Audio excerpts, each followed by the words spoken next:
Muy buenas noches y bienvenidos a Signo Pesos, la economía al alcance de su pantalla. Estos son los temas claves de hoy. Los estragos del fenómeno del Niño. La compañía Corfi colombiana reveló un informe en el que se calculan los impactos económicos que podría tener en nuestro país este fenómeno climático que ya comenzó. Hablaremos con José Ignacio López para conocer todos los detalles. Se contrajo el gasto de los hogares. La compañía Radar reveló que las familias colombianas gastaron en mayo menos dinero que en el mismo mes del año pasado.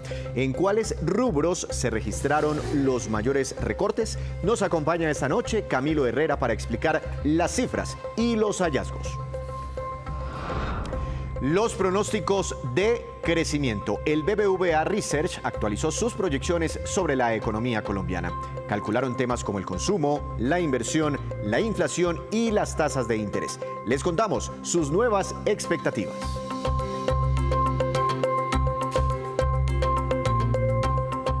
Comenzamos esta emisión de Signo Pesos hablando de los estragos que podría causar el fenómeno del Niño en la economía colombiana. Sobre este tema, Corfi colombiana reveló hoy un estudio bastante completo. Por eso quiero saludar al doctor José Ignacio López, director de investigaciones económicas de Corfi colombiana. Doctor López, buenas noches. Gracias por acompañarnos. Bienvenido a Signo Pesos. Víctor, un gusto estar nuevamente con ustedes. Vamos a empezar, doctor López, con una primera gráfica que creo que es una de las más importantes, pero a mí me causó dificultad entenderla. Esto parece un electrocardiograma y ustedes como que demarcan algunos puntos claves. ¿Esto qué significa? ¿Por qué quisieron hacer ustedes esta gráfica y por qué es tan relevante? Víctor, bueno, esa gráfica es el observado y el pronóstico de condiciones climáticas a nivel global. Es una gráfica cuya fuente es una agencia especializada que tiene no solo la observación de muchas fuentes de información, sino modelos de pronóstico. Y básicamente en esa gráfica, que sí, es poco serpenteante, lo que mostramos son las condiciones climáticas que nos indican fenómenos tales como el Niño o la Niña. Recordemos, Víctor, que hace algunos meses estábamos hablando del fenómeno de la Niña a nivel internacional, que en Colombia se manifiesta como una temporada alta de lluvias. Recordemos que tuvimos unos meses largos de lluvias. Y ahora todos los modelos apuntan a que ya comenzó el fenómeno contrario, que es un fenómeno de calentamiento del Pacífico y que tiene unas repercusiones heterogéneas en diferentes países, el fenómeno del Niño. En nuestro país el fenómeno del Niño está asociado con una temporada fuerte de sequías y ya estamos entrando quizás en las condiciones climáticas de este fenómeno. Y lo que muestra esta gráfica es un poco, con base en esas proyecciones, qué tan fuerte puede ser este fenómeno. Recordemos que en el 2015, y en la gráfica se puede ver ese pico alto, como esa montaña en la mitad de la gráfica. Básicamente eso lo que muestra es que en 2015 tuvimos un fenómeno del Niño realmente fuerte. Ahora todo indica que vamos a tener nuevamente un fenómeno del Niño, pero de una magnitud comparable a aquella del 2002, es decir, un fenómeno entre moderado y fuerte, pero no de las mismas condiciones. Claro. Doctor López, usted recordaba ese fenómeno del Niño que tuvimos hace poco y ahí mostrábamos en la gráfica anterior ese pico, ¿no? Esa montaña. Y en ese momento yo recuerdo que uno de los productos que más se vieron afectados por el fenómeno climático fueron los alimentos. Aquí hay otra gráfica de ustedes como con tres expectativas, ¿no? ¿Esto qué quiere decir? ¿Cuál podría ser el impacto del fenómeno del Niño sobre los alimentos que en teoría empezaron como a estabilizarse en Colombia después de un crecimiento muy fuerte? Sí, Víctor, arranco con un contexto. En este momento, la inflación de alimentos está cediendo y esa es una muy buena noticia para el país, para los hogares colombianos, para el bolsillo de todos.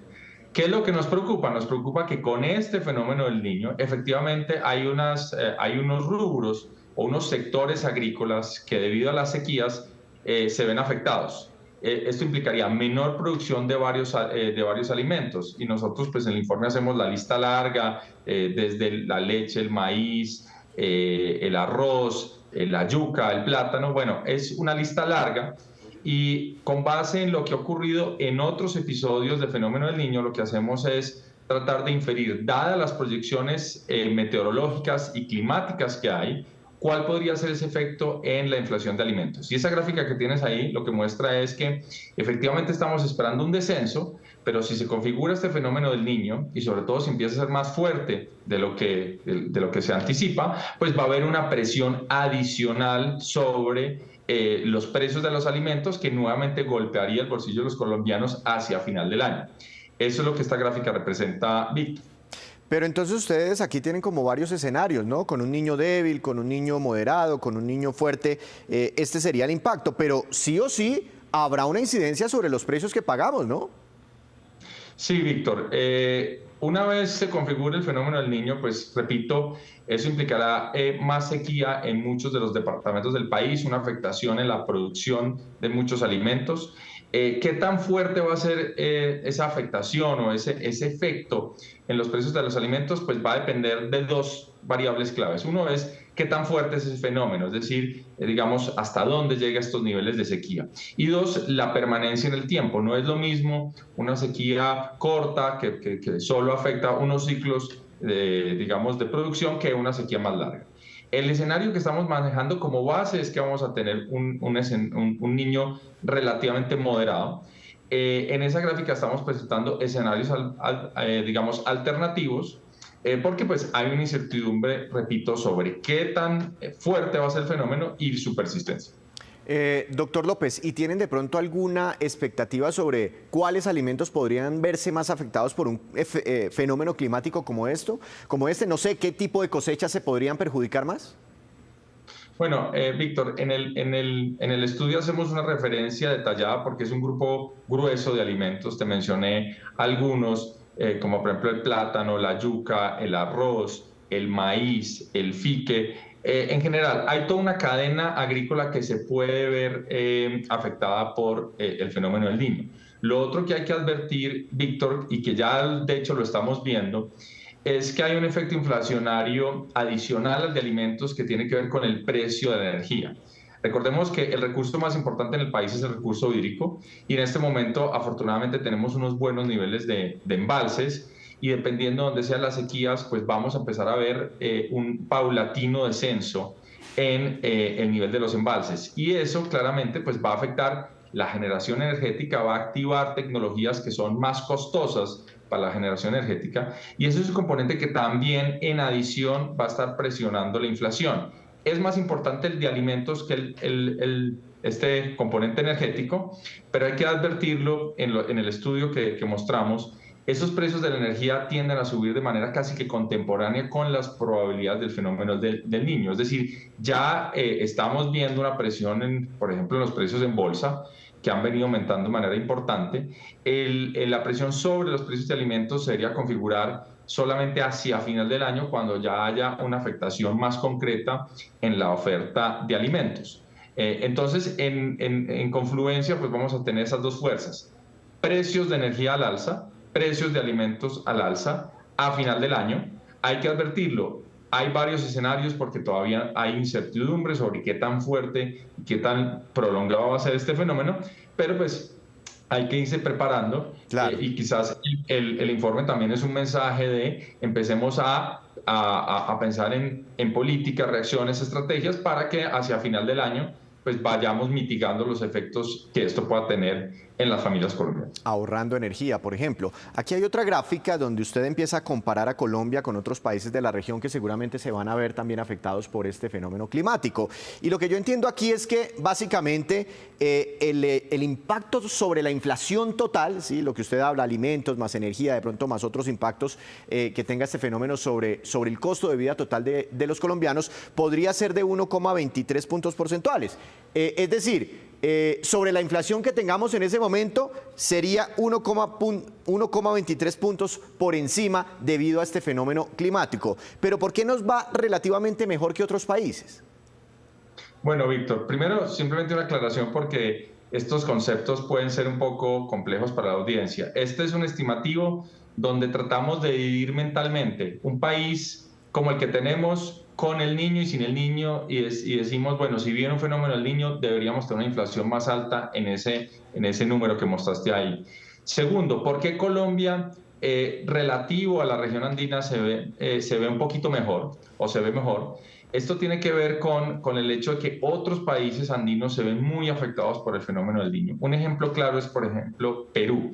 Perú tiene digamos, una doble afectación por el fenómeno del niño. En algunas zonas de Perú hay una sequía que afecta a los alimentos y que afecta digamos, también temas energéticos, mientras en la costa o litoral pacífico hay un tema de lluvias intenso que afecta la pesca. Entonces hay países donde hay más sectores involucrados y por eso pues históricamente han tenido una afectación más alta.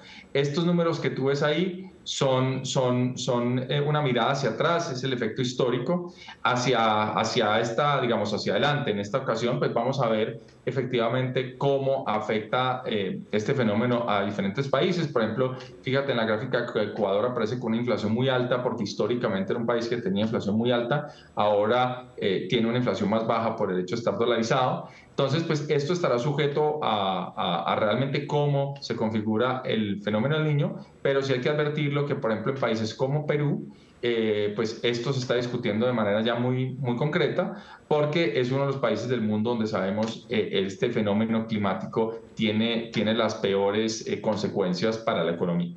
Y el fenómeno del Niño habla en su extenso informe, porque la verdad es muy completo, también sobre cuál podría ser el impacto sobre la actividad económica, no sobre los precios, la inflación, sino sobre la actividad económica. ¿Qué tanto le restaría crecimiento económico este fenómeno a nuestro país? Y lo mismo, hace usted un comparativo. ¿Por qué en teoría nos iría, digamos, relativamente mejor que Bolivia, Ecuador y Perú? Sí, bueno, Víctor, ahí tiene que ver con una explicación muy similar a la que estaba mencionando, y es que en Colombia básicamente el fenómeno del Niño afecta el sector agrícola y el sector energético. Y digamos de manera amplia, pues ese rubro de la economía que llamamos energía, gas y agua. En otros países de la región, en otros países andinos, por ejemplo, hay sectores como el de la pesca e incluso el sector de la construcción e infraestructura que se ven muy afectados. Repito, un ejemplo es el caso de Perú, donde, por ejemplo, pues esa mezcla entre sequía y lluvias genera, por ejemplo, deslizamientos que tiene afectación en vías y demás. Y por eso, pues en Perú ya se está hablando de unos programas concretos para tratar de mitigar este fenómeno. Entonces, a Colombia, relativo a la región, sale bien librada, pero pues hay una afectación en crecimiento porque, repito, pues las cosechas se pueden afectar, los precios de la energía se pueden afectar y eso pues va a tener Claro. un impacto en la producción. Entonces, pues por más que dentro de este vecindario seamos el menos impactado, pues digamos no es excusa para no tratar de mitigar esos efectos en la economía colombiana. Pues doctor López, todo el mundo tenía la esperanza de que la inflación en Colombia ya se controlara y empezara a moderarse muy rápido, y si aparece el fenómeno del Niño, lo que, como han dicho ustedes, posiblemente hará más lenta esa caída de la inflación en nuestro país. Pero teniendo en cuenta ese fenómeno climático, ¿cómo podría actuar el Banco de la República, no? Porque el Banco de la República, existe la esperanza de que empiece a bajar las tasas de interés, ¿sí? Y el Banco de la República actúa cuando hay como choques sobre la demanda, cuando estamos todos comprando muchísimo, estamos demandando mucho. Y aquí el fenómeno del Niño puede producir encarecimientos, pero a través de un choque derivado por la oferta de muchos productos. ¿Esto alterará de alguna forma las futuras decisiones del Banco de la República sobre de pronto la disminución en tasas de interés? Listo, es una muy buena pregunta, Víctor, y de hecho en este informe no la respondemos por la siguiente razón, y es que este informe está tratando de advertir de esos efectos, pero sabemos que en la medida que el país se prepare y logre mitigar, pues o no se configure de manera tan clara el fenómeno, pues quizás no vamos a tener estos efectos tal como los estamos anticipando. Entonces, ese es el primer punto. Segundo, ¿qué sí podríamos decir? Probablemente el fenómeno del Niño, pues desafortunadamente coincide con esta secuencia larga de malos choques que hemos tenido en la inflación, ¿sí? Porque hemos tenido una secuencia muy larga desde el 2021, empezando por los fletes, cadenas logísticas, devaluación, etcétera, etcétera, que pues alimentó una inflación muy importante, la guerra incluso en Ucrania, que le hemos comentado acá mismo. Entonces, este es un nuevo choque y probablemente lo que hace es que el Banco de la República tenga que operar en un modo de mayor precaución hacia final del año. Sin el fenómeno del Niño probablemente estaremos viendo una inflación cediendo más rápido en el último trimestre del año. Con este fenómeno, repetimos, anticipándonos al efecto, pues quizás la inflación no va a caer tan rápido. Entonces, pues en esa medida el Banco de la República quizás tenga un espacio más pequeño para reducir tasas. Nosotros todavía consideramos que en los próximos meses vamos a ver una corrección de los precios de los alimentos y la inflación en general, y eso le va a dar un oxígeno al Banco de la República para pensar en una reducción de tasas. Pero con la configuración de este fenómeno, pues ese espacio es menor y quizás el banco va a tener que ser entonces más precavido, porque lo que no quiere un banco central es empezar a bajar tasas y que la inflación luego pues tenga un rebrote que los deja pues en un punto bastante, digamos, bastante complejo. Pues doctor López, muchas gracias, muy interesante el estudio, estaremos muy pendientes, sin duda una de las noticias económicas más importantes será la evolución del fenómeno del Niño, su magnitud y también su duración. Muchas gracias, una feliz noche.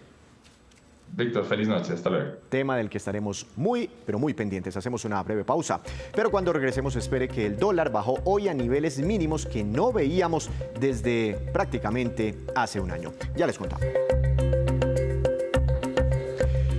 Regresamos a Signo Pesos, gracias por continuar con nosotros. Uno de los estudios más interesantes que hay sobre la economía de los hogares colombianos es el que realiza la compañía Radar, con una frecuencia mensual. En él se mide la evolución del gasto de los hogares y los rubros que hay más efectos positivos y negativos dependiendo de las condiciones económicas. Para hablar de este tema, del informe más reciente correspondiente al mes de mayo, quiero saludar al doctor Camilo Herrera, él es el presidente de la compañía Radar. Doctor Herrera, buenas noches, gracias por estar aquí otra vez en Signo Pesos.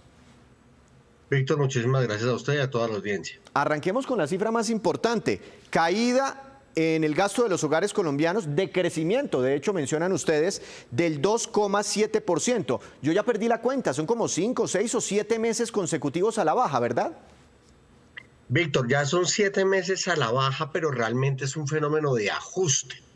Claro, en términos reales sí hay una caída, no estamos diciendo que no, pero lo que ocurre es que los hogares colombianos, después de los aislamientos del 2020, gastaron mucho en el 21, gastaron mucho en el 22 y están volviendo a una senda de normalidad de su gasto de los hogares en el año 2023. En este momento estamos algo así como 6 o 7% por encima del gasto que hacíamos en mayo del 2019.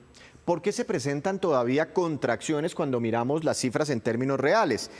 Usted más o menos habla de que nos gastamos en un mes, entre todos los colombianos, cerca de 80 billones de pesos, pero hay una caída en términos reales del 2,7%. ¿Por qué se sigue enfriando este indicador?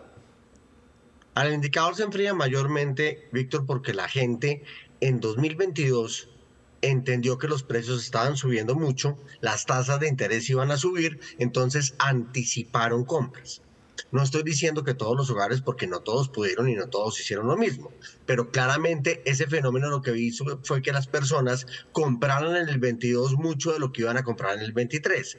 Todos los que compraron en el 22 una nevera, pues seguramente no lo van a comprar en el 23. Los que compraron un carro en el 22 no lo van a comprar en el 23. Entonces lo que vemos es una caída, sobre todo en los bienes durables, en algunos bienes semidurables como la ropa, y hay un ajuste muy importante desde hace 2 años, que es uno de los que más ha movido el gasto de los hogares, entre la cantidad de comida que compramos para comer en la casa y cocinarla en la casa, es decir, el mercado, versus la cantidad de comida que comemos por fuera de la casa. Porque de una u otra manera, inclusive en muchas ciudades, es más barato un almuerzo ejecutivo que cocinarlo en el mismo hogar de una familia de clase media o de ingresos bajos en el país. Pero ¿se está dando como un desplazamiento de comer aquí, no comer allá? ¿O estamos dejando de comer o estamos comiendo menos? Ahí hay dos fenómenos al mismo tiempo, Víctor, y la pregunta es importantísima, porque claro, seguramente las cifras que hemos visto todos en medios de comunicación recientemente es que la vivienda cae más del 60%, vehículos caen más de un 30%, y son cifras gigantescas y grandilocuentes bajo una cosa que está atada a la misma tendencia, es que la gente ya compró.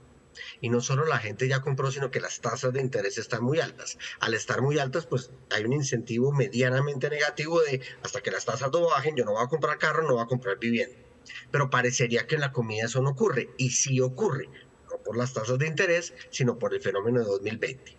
De manera simple, Víctor, y perdón por ponerlo de ejemplo, usted se debe comer en promedio 1 kilo de comida al día. En el 2019 se comía medio kilo en la casa y medio kilo por fuera de la casa. En 2020 se comió el kilo completo en la casa. Sí. En el año 2021 usted estaba en un proceso híbrido, como que sí, como que no. Entonces se comía, no sé, 700 En la casa, 300 por fuera de la casa. En el 22 ya está como en 600, 400. Y en el 23 volvimos a mitad y mitad. Entonces los tamaños de los mercados se reducen, la gente compra menos papa, menos yuca, menos carne, menos pollo en las grandes cadenas, en la plaza de mercado, en la tienda de barrio, en los superetes, porque están saliendo otra vez. Volvieron al colegio, a las universidades, volvieron a hacer turismo. Y esto tiene un tema fundamental detrás.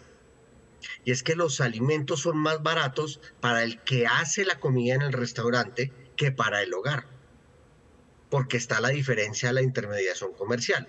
O sea, si yo voy a comprar papa, cualquiera de los que están escuchando esta nota. Pero doctor Herrera, eso es muy interesante. Tienda. Eso quiere decir que es más caro preparar el corrientazo en la casa en muchos casos que ir y comprármelo. Tal cual. Es así de claro, Víctor. Claro, esto depende de cómo arme el corrientazo, los tamaños, Claro. y una cantidad de cosas que hay detrás de eso. Y la generalización siempre sale mal. Pero en muchos casos, lo que pasa es que si yo voy a comprar un kilo de papa en una tienda de barrio, me sale más caro que si comprar el kilo de papa en Corabastos, que es Claro. lo que hace el restaurante. Entonces el restaurante compra la papa más barata, cocina muchos almuerzos, lo cual causa economías de escala, y el precio medio por almuerzo es mucho menor de lo que le costaría a usted producirlo en la casa. Entonces hay un incentivo a comer por fuera de la casa. En lo que estoy diciendo no me refiero a tamaños, porque puede que el restaurante le sirva a usted un plato más pequeño. No estoy diciendo que sea totalmente nutritivo, porque no conozco las condiciones nutritivas de esa comida, pero seguramente sí tiene una mayor facilidad de desembolso para los hogares, elimina el proceso de hacer el mercado y claramente tiene un tema de cercanía y conveniencia, porque la gente puede estar en el colegio, en el trabajo o en la universidad. Muy interesante esa explicación. Ahora, el bolsillito que usted nos explica cada mes, el Pocket Share, ¿qué significa? Sí, señor. ¿Qué encontró usted aquí en la medición de mayo? A ver, el pocket share, perdónenos que lo hablemos en inglés, pero es un término internacional, se refiere a cómo estructuramos los hogares todos los meses nuestro bolsillo. De cada 100 pesos, cómo lo repartimos. Para el mayo del 23, el 31,5% del gasto se va para comidas en el hogar y por fuera del hogar el 7,3%. Mire que aquí ya hay un efecto de sustitución que se genera, donde claramente aún la comida en la casa es mucho más grande por los componentes que tiene cada familia. El gasto en vivienda es el 23,8%, el gasto en ropa el 3,1%, el gasto en bienestar, que esto mayormente es salud y aseo personal, es el 7,7%, educación es el 4,5%, transporte y comunicación es el 15,7%, electrodomésticos el 0,6% y entretenimiento el 5,8%. ¿Cuál es el gran hallazgo que hicimos nosotros frente a abril del año pasado?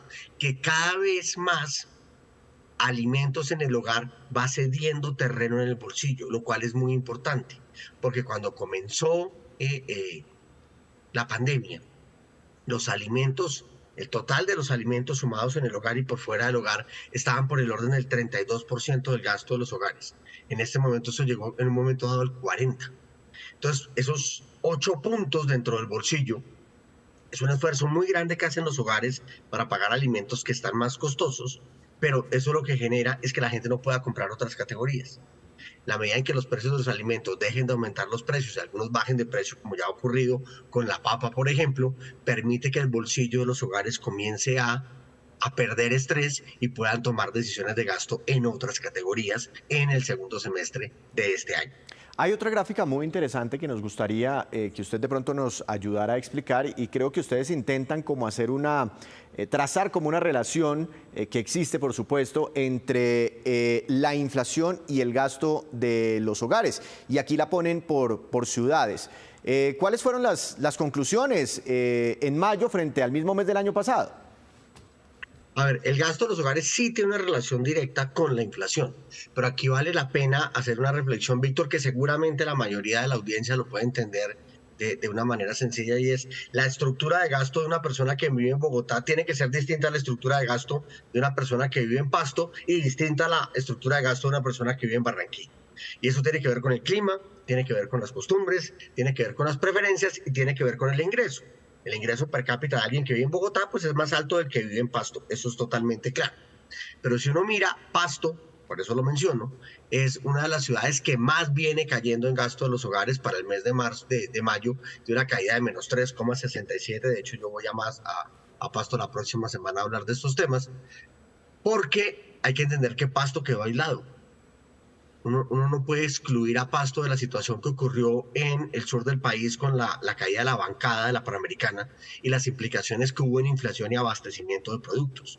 Entonces, la estructura de gasto de Pasto está muy golpeada, una situación particular que se está gestando, y si bien es parte del ajuste que mencionaba yo, normal, que a mí no me preocupa, aunque las cifras sean negativas, pues Pasto sí viene mucho más golpeado, como le está pasando también a Medellín y Manizales. Mire cómo Cali la situación es distinta, siendo que Cali, uno podría decir, se ve afectado por la misma condición de abastecimiento. Cali tiene otras fuentes de abastecimiento que pueden ser Antioquia y Bogotá, que de alguna manera pueden sustentar la situación.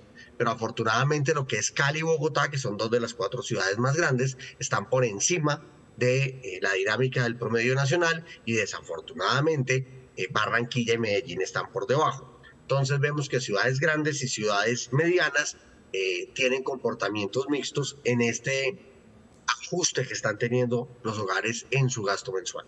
Doctor Herrera, pues siempre muy interesante hablar con usted sobre los hábitos, sobre el gasto de los hogares. Muchas gracias por estos minutos para Signo Pesos. Que tenga una feliz noche. Con mucho gusto.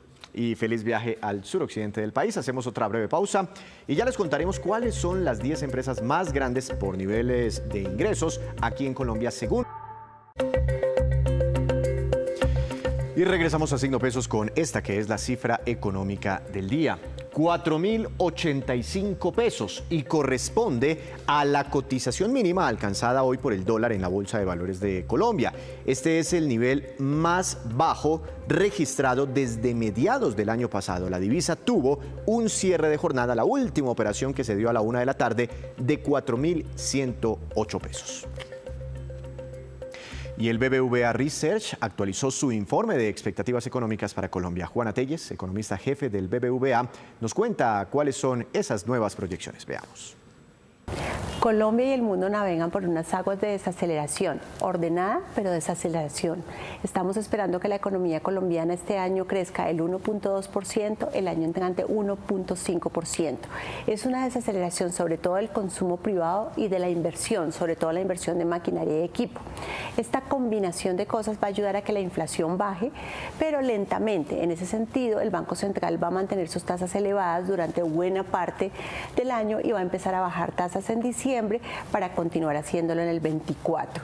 El gran reto de este escenario es el empleo. Estamos viendo una creación menor de empleo y muy sesgada hacia la informalidad. En ese sentido, para que la economía colombiana vuelva a sus niveles de crecimiento potencial cercano al 3%, tenemos que cuidar el empleo, la inversión y el consumo de los hogares. Y el Gobierno Nacional presentó hoy su política de comercio exterior, la cual se enfocará en 5 estrategias para impulsar la transición económica del país. Diferentes gremios hicieron un llamado para que se fijen reglas claras que permitan aumentar la oferta exportadora, pero también las importaciones. Veamos. Reglas claras, estabilidad y protección para las importaciones y exportaciones del país es lo que piden al gobierno las diferentes agremiaciones en materia de política exterior. La preocupación es que en abril se registró una caída del 22% en las importaciones, mientras que en las exportaciones resultó peor, más de 30% de reducción. La demanda ha caído y Colombia es un país pequeño que depende de la dinámica de la demanda internacional. Entonces hemos visto cómo las exportaciones desde diciembre del año pasado empezaron a disminuir. En el primer trimestre cayeron 4.7, en los primeros 4 meses del año cayeron 11.8 comparado con igual periodo del año anterior. Precisamente el gobierno acaba de presentar su plan de política exterior, que se enfocará en 5 apuestas: atracción de inversión extranjera, internacionalización de territorios con el fin de desarrollar una economía exportadora, la integración con América Latina, el Caribe, Asia y África, multilateralismo y la internacionalización justa. Una de sus metas para 2026 es que las exportaciones no mineroenergéticas sumen más de 26.000 millones de dólares y que equivalgan al 56% de la canasta exportadora del país. Desde el conglomerado de medios aliadas piden estabilidad jurídica. Tanto para las exportaciones como para la inversión extranjera directa, lo más importante son las reglas claras, la estabilidad jurídica y procesos que permiten contribuir a generar herramientas que fortalezcan la viabilidad de las empresas. ¿Con qué fin? Con el fin de poder generar oportunidades a los colombianos y por ende viabilidad y bienestar. Otra de las apuestas del gobierno es atraer inversión extranjera hacia sectores que reemplacen la producción de energías fósiles por energías limpias.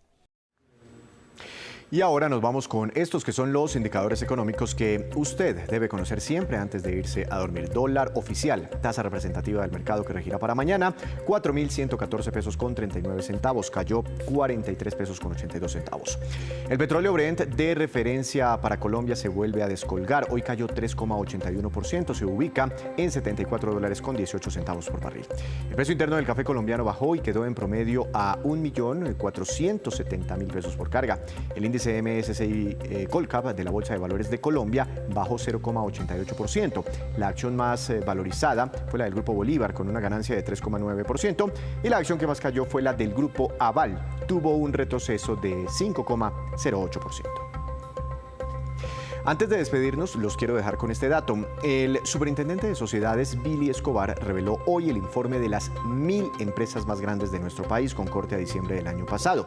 Medidas por el nivel de ingresos, este es el top 10 de las compañías más grandes en Colombia. En este orden, Ecopetrol en primer lugar, luego la Refinería de Cartagena, que es una compañía de Ecopetrol, después la organización Terpel, más adelante Cerrejón, Drummond, los almacenes Éxito, Empresas Públicas de Medellín, la nueva EPS, Comunicación Celular S.A., que es la compañía que conocemos como Claro, y D1 S.A., que es la cadena de tiendas de descuento.